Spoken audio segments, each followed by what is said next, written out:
Je n'ai pas remarqué quand ça a commencé. Je pourrais te dire que c'était un soir précis, une date précise, un événement marquant. Ce serait plus rassurant. Tu pourrais te dire « Ah ok, il a fait ça, c'est pour ça que c'est arrivé. Moi je ne ferais pas cette erreur. » Mais non. La vérité, c'est que tout a commencé par quelque chose de tellement banal que je l'ai presque oublié. J'étais chez moi, seul, en train de scroller sur mon téléphone dans le noir, comme tout le monde. Les lumières étaient éteintes. L'écran éclairait à peine ma chambre et l'appartement était silencieux. À part ce petit bourdonnement électrique qu'on ne remarque que quand on tend vraiment l'oreille. Il devait être 2 ou 3 heures du matin. J'avais ce mélange habituel de fatigue et d'agacement, parce que je savais que j'allais encore me coucher trop tard. Je suis tombé sur une vidéo. Une de ces vidéos courtes recyclées de partout, floues, granuleuses, sous-titrées par-dessus. Pas de musique, juste le bruit ambiant. La légende disait « Si tu vois ce qui ne devrait pas être là, ne continue pas. » Ça m'a fait lever les yeux une demi-seconde. La scène montrait une chambre normale, éclairée par une lampe jaunâtre. Un lit, un bureau, une porte entrouverte donnant sur un couloir plongé dans l'obscurité. La caméra ne bougeait presque pas. Je me suis dit, encore un jumpscare à la con. Mais la vidéo restait immobile. 10 secondes, 20 secondes, 30, rien. Je m'apprêtais à passer quand j'ai remarqué un détail. Dans l'ombre, dans l'encadrement de la porte, il y avait quelque chose. Pas une silhouette entière, juste une impression de contour. Comme si l'obscurité n'était pas uniforme à cet endroit. Une zone plus dense, plus noire que le noir. Ça pouvait être un manteau, une illusion, un artefact de compression. J'ai plissé les yeux, rapproché le téléphone. La légende a changé. Tu l'as vu. J'ai souri. Petit coup de pression psychologique, classique.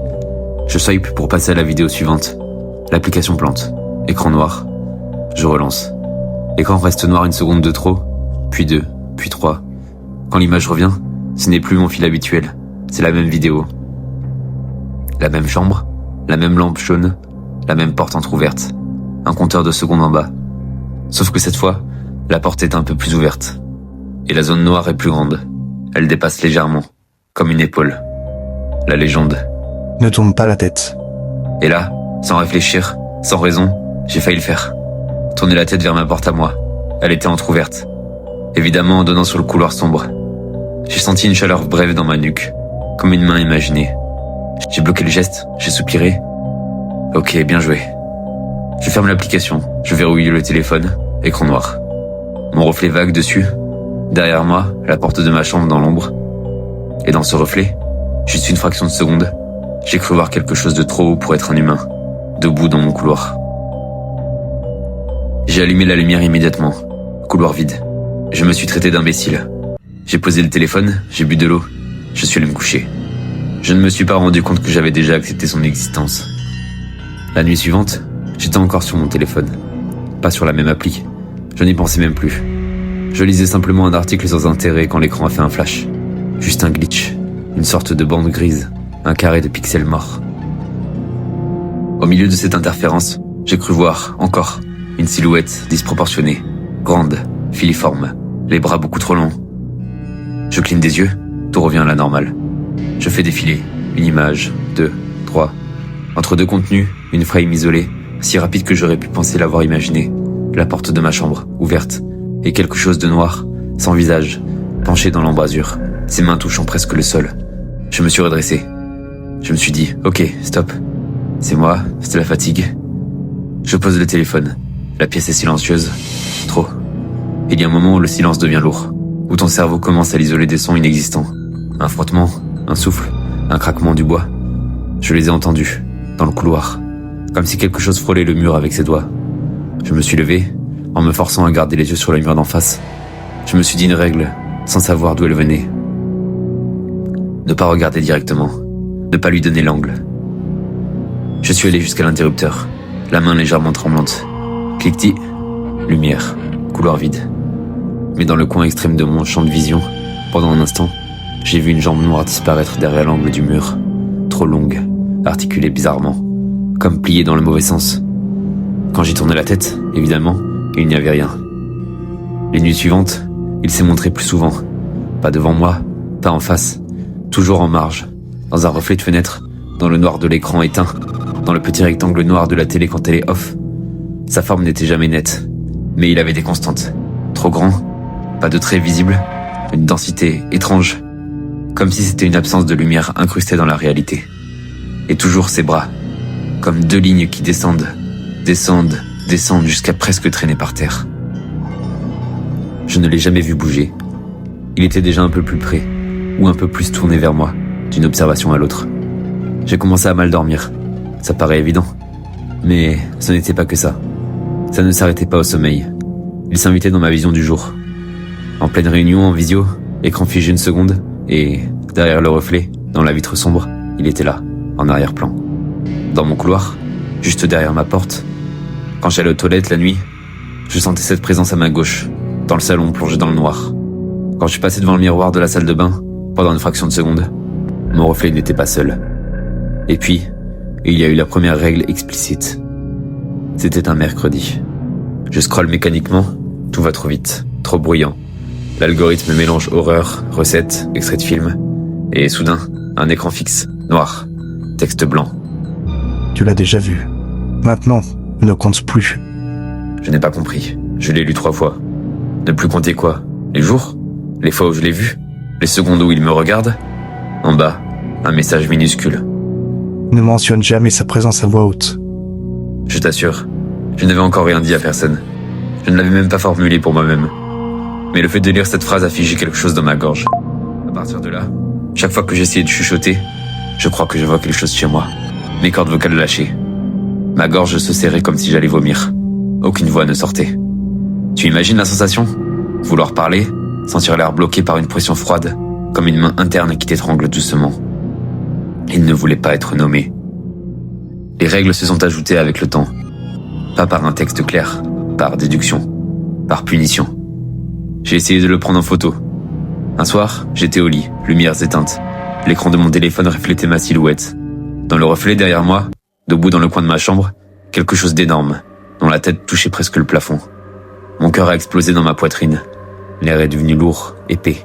Mes yeux ne voulaient pas se détourner. J'ai levé la main, j'ai ouvert l'appareil photo en tremblant, et j'ai pris une photo de mon reflet. Quand j'ai regardé le cliché, la chambre était vide. Mais au centre de l'image, là où il aurait dû être, la photo était déchirée numériquement.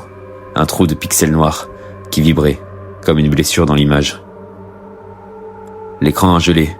La lumière de la chambre s'est éteinte, toute seule. Dans le noir total derrière moi, j'ai entendu quelque chose se rapprocher. Pas des pas, un glissement, comme si quelque chose traînait ses membres trop longs sur mon sol. Et dans mon oreille droite, une voix sans son, comme une pensée imposée, à articuler. Pas directement. L'interrupteur s'est rallumé sans que je le touche. Nouvelle règle, ne pas essayer de le capturer. Il y a eu d'autres avertissements. Une fois, je me suis réveillé au beau milieu de la nuit, incapable de bouger. Paralysie du sommeil, et je pensais aussitôt. C'était presque rassurant d'avoir un mot. Sauf que mes yeux, eux, bougeaient très bien. Et j'ai vu. Il était au plafond, collé au-dessus de moi, comme une silhouette noire suspendue. Les membres pliés contre les angles, la tête tournée vers le bas. Sauf qu'il n'avait pas de visage, pas d'yeux, rien. Juste cette densité.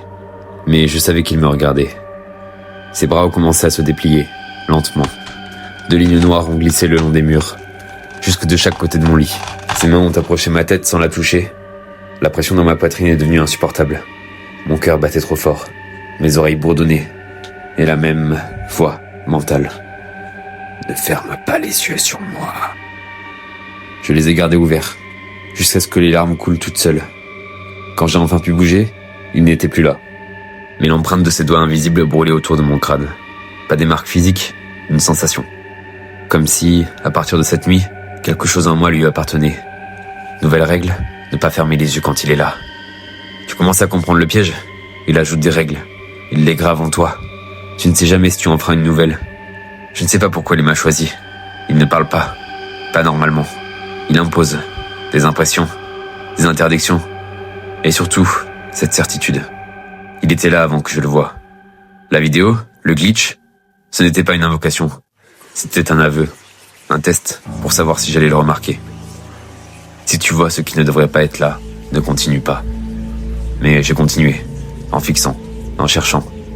Je t'ai dit au début que tout avait commencé par quelque chose de banal. Ce n'est pas tout à fait vrai. Il manquait un détail. Ce soir-là, quand j'ai vu la vidéo pour la première fois, j'ai fait un truc idiot. Un truc qu'on fait tous. J'ai zoomé. Juste 2 doigts écartés sur l'écran pour agrandir la zone sombre dans l'encadrement de la porte, pour mieux voir.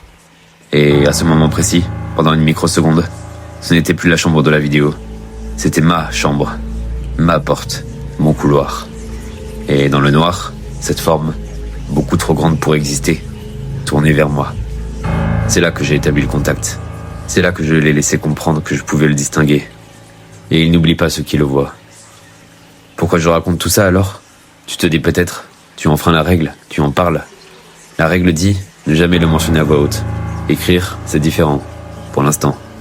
Mais je sens qu'il n'aime pas. Depuis que je t'écris ça, l'écran s'assombrit par moments. Le texte se dédouble.